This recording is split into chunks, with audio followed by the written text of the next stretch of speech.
Vanessa. So, andito kami sa Metsa. So, nag-hike kami. So, have you seen that way? O, gawa mo, Vans. Tara. Saan tayo? Akit tayo doon? Tara. Dito.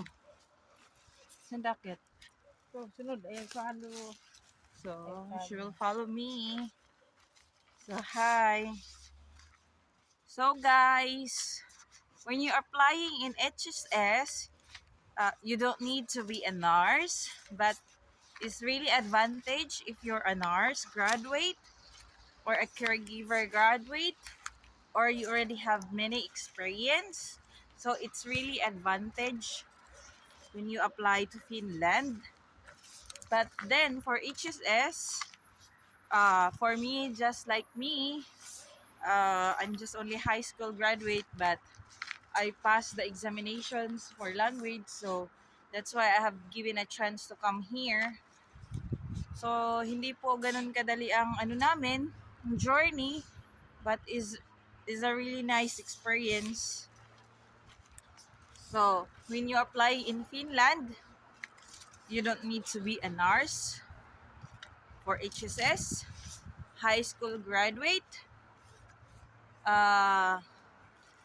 age limit for HSS is until 39, pero may nakapunta kaming kasama na ano siya, 50 years old dito.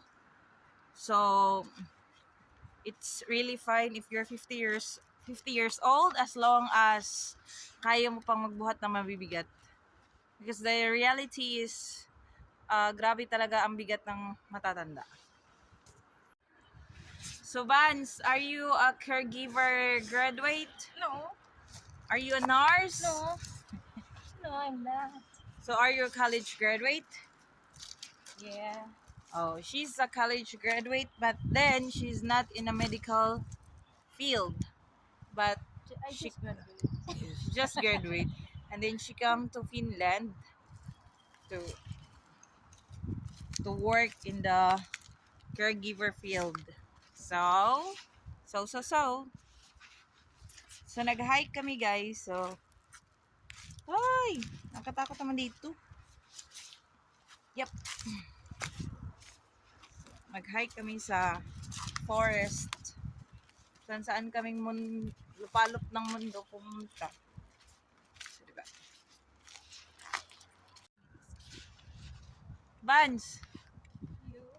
how was your journey to come in Finland? It was great. Ato ba ang band? Ay, magtalikod. Sige na, story na. How was your journey?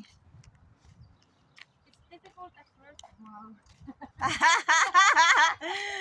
It's difficult at first. And then, Enjoy the hardship, and then, and then no, sige, pag-Bisaya na lang para dali ra. Sina, when you come to Finland, you must free harder. learn the language harder. Hindi, ako kasi wala maguguhin mo nga. Learn harder. Oh. Gampura ko. Oh. Gampura ko. Pray harder.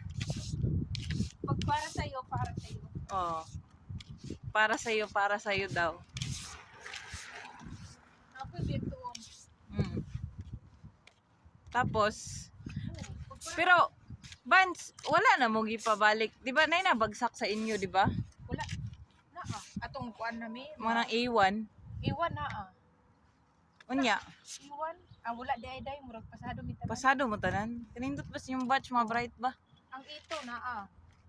Duha. Pero wala na gipabalik, no? Naami batch na ako nga gipabalik sa ubang batch. O gibutang sa lain nga batch. Ko atong ano na, paito. Oh. Nay nga na gibutang kay. Di ba may ano pa sila yung selection after ito. Oh. Bago mag-ito. Day nay uban natanggal duha. Pila man makabuk sa yung batch permero? Pila man mo permero pagsulod ninyo?